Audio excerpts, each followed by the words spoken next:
नमस्कार दोस्तों, आपका फिर से स्वागत है हमारे नए चैनल में। अगर आप हमारे चैनल पर नए हैं तो कृपया हमें सब्सक्राइब कर दीजिएगा। तो चलिए शुरू करते हैं।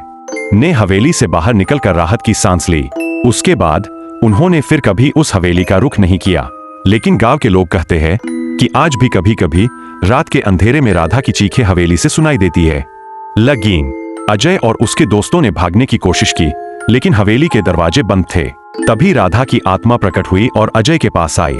उसकी आंखें खून से लाल थीं और उसने अजय से कहा, तुम यहां से नहीं जा सकते। सब दोस्त डर के मारे कांप रहे थे।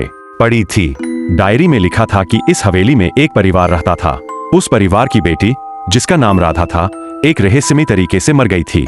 उसकी आत्मा हवेली में भटक रही थी और अपने न्याय की मांग कर रही थी। तभी अचानक हवेली के चारों ओर से राधा की चीखें गूंजने लगी। जैसे ही वे हवेली के एक कमरे में पहुंचे, वहां की दीवारों पर अजीबोगरीब चित्र और तंत्र मंत्र के चिन्ह बने हुए थे।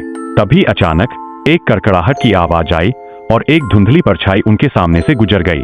सबका दिल तेजी से धड़कने लगा और वे डर के मारे कांपने लगे। उन्होंने तय किया कि वे उस हवेली में रात बिताकर उस रहस्य का पता लगाएंगे। जब वे हवेली के अंदर गए तो जगह जगह धूल और मकड़ी के जाले लगे हुए थे।